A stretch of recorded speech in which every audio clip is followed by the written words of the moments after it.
Egypt is a civilization that was literally born from the Nile River, but right now it's making a huge gamble.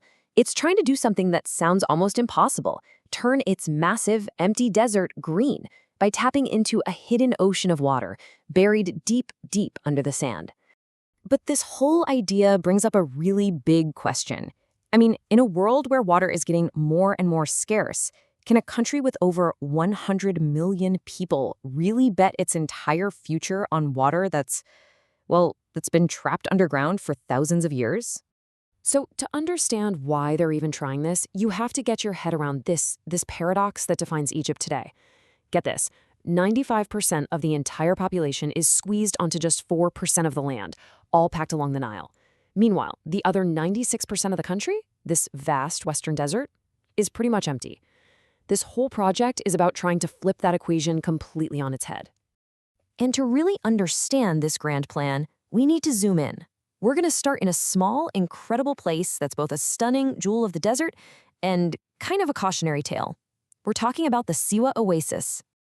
Siwa is this place of wild contradictions. On one hand, you've got these incredible salt lakes. They're so salty you can just float on top, no problem. Tourists love it, and they're famous for their supposed healing powers. But on the other hand, the freshwater, the very thing that made the oasis an agricultural hub, was actually becoming a poison. It was creating a crisis that was threatening to wipe the whole place out. So here's what was happening, this really vicious cycle. The farmers had all this well water for their famous olives and dates, so they were just using tons of it. But the problem was there was no good drainage system, so all that excess water had nowhere to go. The land got totally waterlogged, basically drowning the roots of the trees. And even worse, that salty runoff water would seep back into the ground, contaminating the pure, fresh groundwater underneath. So you see the problem.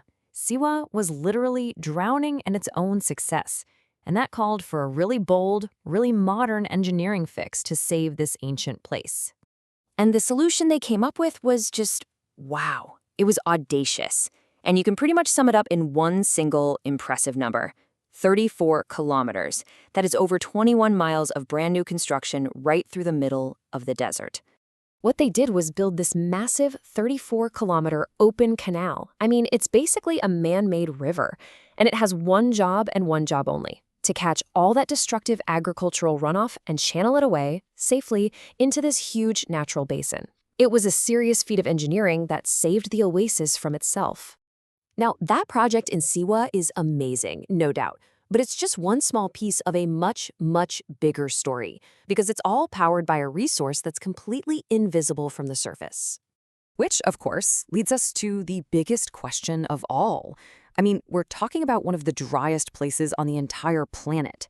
So where is all this water actually coming from? Because it's definitely not coming from the Nile. The answer is something called the Nubian Sandstone Aquifer system. And listen, this is not just some underground lake. We are talking about a subterranean ocean.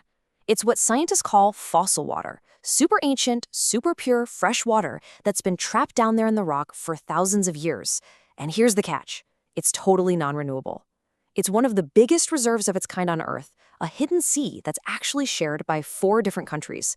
But how in the world did they even find this? The story is incredible. Decades back, scientists used this advanced radar on spacecraft that could literally see through the desert sand, and what it found was just mind-blowing.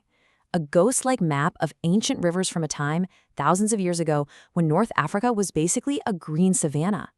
They figured out that these ancient rivers must have filled up enormous basins underground, creating the very aquifer that they're tapping into today. And the person who is really at the center of this discovery, the guy who's been pushing this vision for decades, is the famous Egyptian-American space scientist, Dr. Farouk Al-Buz. But, not everyone was on board with his ideas at first. For years, Dr. Al-Buz faced a ton of pushback. As far back as 1982, he was presenting his findings to the government, trying to convince them to develop the desert. But he was just met with skepticism. He even tells the story about one minister who just told him straight up, "I will not spend money on the yellow land. Let's focus on our existing land." Can you imagine? It was a vision that got put on hold for decades. But fast forward to today, and Dr. Al-Buz's vision is being proven right. Just look at this region called East Oweinat, way out in the desert. By pumping water up from the aquifer, It has become a genuine breadbasket. This one area, out in the middle of nowhere, now produces about a third of all the wheat grown in Egypt. That's the proof right there that this whole idea can actually work. But here's the thing. Dr. Elbaz himself gives the most important warning. He says, this water is not renewed. It's a one-time gift. It must be used, as he puts it, with bahalawe, which is this wonderful Arabic word that means with cleverness, with elegance, with care. In other words, you absolutely cannot waste it.